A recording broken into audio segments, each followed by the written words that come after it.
we all perform different parts of ourselves.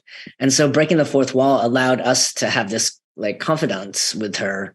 And it just felt like a really great way to be in Darby's head, and be just be able to, I guess, be a character in the film in a way as an audience. I enjoyed this film so much. I thought I had so many different emotions watching it. So I would love to know just what it is about Darby and the Dead that made you want to get involved with the story. Thank you for the kind words, first of all. What drew me to the story was and I developed it, with the producers for a little bit of time, was just the gallows humor in the face of loss is one of my favorite things. And I think it allows people to connect through traumatic events, to be able to have humor. And I also loved that it was about, I guess, empathy or thinking that we know who people are like across the room and that they're judging us. And when we actually meet them, that breaks down. Like, I think really looking at that, that way that we make assumptions about people that are not true. They're just something that we project. And I think this movie tries to break that down a little bit in a fun way. When Darby is talking about the rules of being popular, she says that it's okay to be moody, but never sad. And it reminded me of how Capri is first acting when she finds out that she died. So, I mean, she's frustrated, she's temperamental, but I mean, she's not really mourning herself or grieving. So was that intentional? Yeah, I think it was. Well, Darby says denial. That's the hardest stage. And I love that, even though it's sad, I mean, and we're not trying to downplay. It's a very tricky movie in that I need a chuckle at the funeral and a laugh at the scene with Capri. But then Darby does have emotions after Capri, is passed. But I feel like Capri's really in the moment. It's all about the party. It's about like seniors are too old. Like, I'm in the epicenter of everything as a junior. I feel like I guess it's hard to answer the question, but I think there's a lot around grief that is either we're performing grief or we're trying to stuff it down. And so I think eventually we find a place where we earn it with the two. Hopefully there's like emotional resonance of like the two friends and actually feeling a little bit of that grief. But I don't know if that answers your question. It's a really good question. It does. I was just curious. I didn't know if there was some kind of connection there. It popped out to me when I was watching, but there wasn't by design. So I was trying to make it sound like we were intentional. Well, thank you. I want to claim credit for being that smart, but no. Well, I mean, Darby breaks the fourth wall a lot in this movie. She's talking a lot to the audience, to the camera. So, why did you guys decide to make that creative choice? Yeah, I think it's, following the classic like Ferris Bueller's Day Off or the more inventive versions of Fleabag, loving this idea of a lead character who really only confides to us, the audience. So we have a relationship with her, and that relationship kind of changes as the course of the movie goes on, and she starts to get friends in the living world. We get less time with her, and it was just like I loved seeing. And Riel did such a brilliant job of this, of bringing. We're different people. We're different with different people, right? There's that friend that makes you feel funny all the time, and you're really funny with them. There's that shy friend that's like more awkward, or there's the way we talk to our coworkers. We all perform different parts of ourselves, and so breaking the fourth wall allowed us to have this like confidence with her.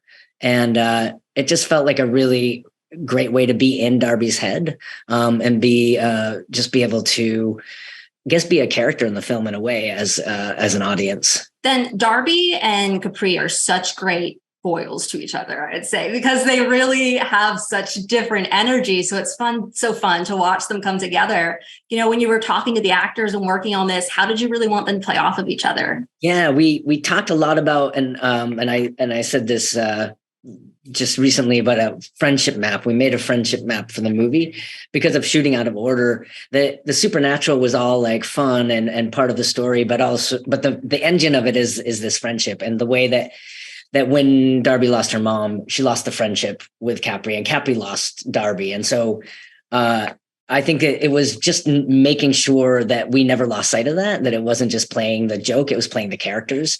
And I love that Capri's so honest and selfish. And even when she grows, she's still about her. And I think it's fun to see that character. I love seeing, especially female characters that get to be, say the things you're not supposed to say, and and push the limits, but ultimately be really smart and caring characters.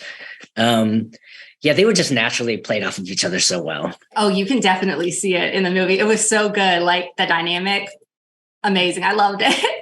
Yeah. Well, I wanted to ask you about this because I really enjoyed, and I thought this was different from, other teen films, is Darby's speech is about how she shouldn't have looked down on people who enjoy cheerleading and who enjoy hanging out with their friends because, they're not bad things. And that's kind of how other movies paint them. So, could you expand a little bit on what you were saying? I'm so glad you asked that question, because actually no one has yet. And it was really very intentional that we weren't showing popularity as good or bad. It was really, I love that the outsider, the nerd character, Darby, is actually super cool and well formed, and and her judgments are her fears, right? So and cheerleading is different now. Like, I did interviews with kids who are on cheer now, and it's different than the Bring It On era. Like, they are so much more gymnastic that in a way they're doing trust exercises all day long. They have to catch each other. They have to, and it's crazy what they do. They throw each other, you see in the movie, really high with no safety net underneath. And so it was fun to just not be so binary. Like, this is cool, this is not cool, this is a nerd, this is a transform. It was just actually just flip the poles of what is the goal, in a way that it wasn't her goal to be cool ever or to be on cheer. And she judged it. It was fun to flip those and not make popularity a good or bad thing. I love that. I think that was my favorite thing about the entire film, because I really haven't seen many teen movies do that, or actually, I don't know if I've seen any. So good. Oh, that's great. No, I'm so glad you picked up on that, because it was definitely by design. So yeah, awesome.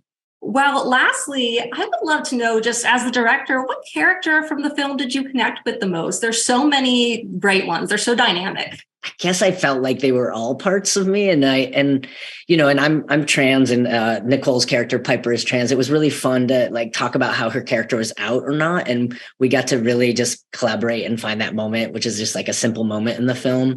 But it was also fun to just feel I think probably Darby. I think I had a lot of Darby, that sort of introvert and looking for the underground kind of, not the supernatural underground, but the off the grid kind of music and stuff.